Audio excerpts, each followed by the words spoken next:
to the house. "Oh, you ain't ready now? Well, git ready an' we'll start in the mornin'. I'll be around fer ye 'bout the break o' day."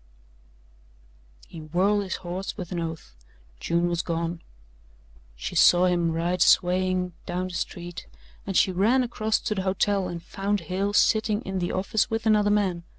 Hale saw her entering the door swiftly. He knew something was wrong and he rose to meet her. "Dave's here," she whispered hurriedly, "and he says he's come to take me home." "Well," said Hale, "he won't do it, will he?" June shook her head, and then she said significantly, "Dave's drinkin'." Hale's brow clouded.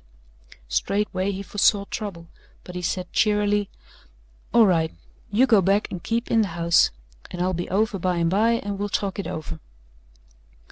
And without another word she went. She had meant to put on her new dress and her new shoes and stockings that night, that Hale might see her, but she was in doubt about doing it when she got to her room.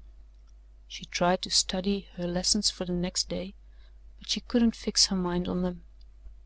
She wondered if Dave might not get into a fight, or perhaps he would get so drunk that he would go to sleep somewhere.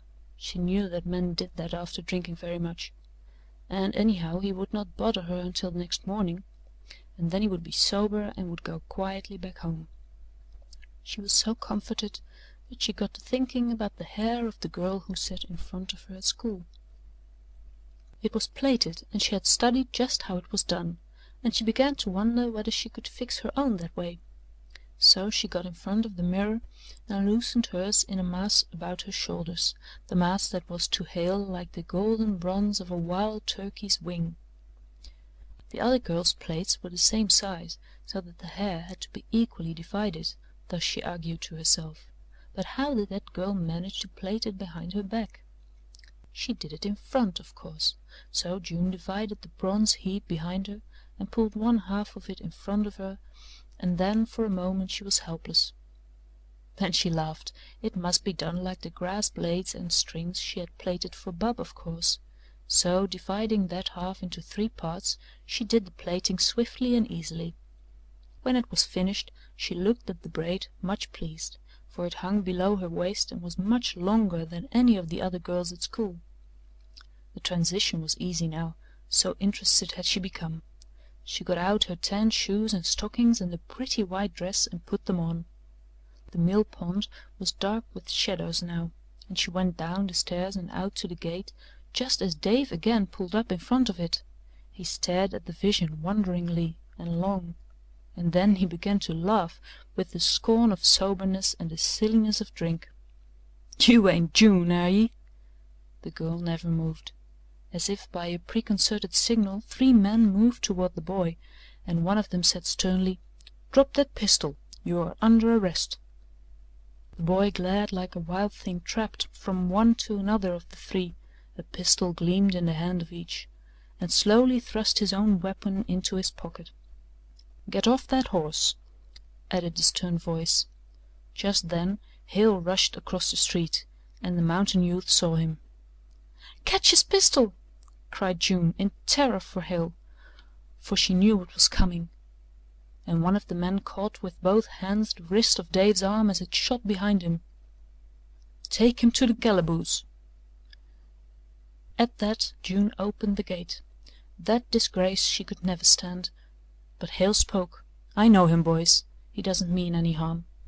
He doesn't know the regulations yet. Suppose we let him go home." "All right," said Logan. "The calaboose or home. Will you go home?" In the moment the mountain boy had apparently forgotten his captors. He was staring at June with wonder, amazement, incredulity struggling through the fumes in his brain to his flushed face. She, a Tolliver, had warned a stranger against her own blood cousin. "Will you go home?" repeated Logan sternly. The boy looked around at the words as though he were half dazed, and his baffled face turned sick and white. "Let me loose," he said sullenly. "I'll go home." And he rode silently away after giving Hale a vindictive look that told him plainer than words that more was yet to come. Hale had heard June's warning cry, but now when he looked for her she was gone. He went in to supper and sat down at the table, and still she did not come. "She's got a surprise for you," said Mrs. Crane, smiling mysteriously. "She's been fixing for you for an hour. My, but she's pretty in them new clothes. Why, June!" June was coming in. She wore her homespun, her scarlet homespun, and a Psyche knot. She did not seem to have heard Mrs. Crane's note of wonder, and she sat quietly down in her seat. Her face was pale, and she did not look at Hale. Nothing was said of Dave. In fact, June said nothing at all, and Hale, too, vaguely understanding, kept quiet. Only when he went out, Hale called her to the gate and put one hand on her head. "I'm sorry, little girl."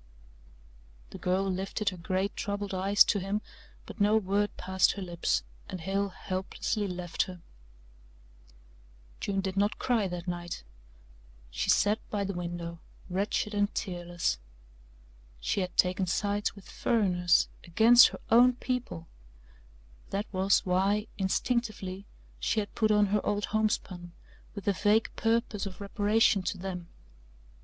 She knew the story Dave would take back home, the bitter anger that his people and hers would feel at the outrage done him, anger against the town, the guard, against Hale because he was a part of both, and even against her. Dave was merely drunk. He had simply shot off his pistol. That was no harm in the hills, and yet everybody had dashed toward him as though he had stolen something, even Hale. Yes, even that boy with the cap who had stood up for her at school that afternoon. He had rushed up, his face aflame with excitement, eager to take part should Dave resist. She had cried out impulsively to save Hale, but Dave would not understand. No, in his eyes she had been false to family and friends, to the clan. She had sided with foreigners. What would her father say? Perhaps she'd better go home next day, perhaps for good, for there was a deep unrest within her that she could not fathom, a premonition that she was at the parting of the ways, a vague fear of the shadows that hung about the strange new path on which her feet were set.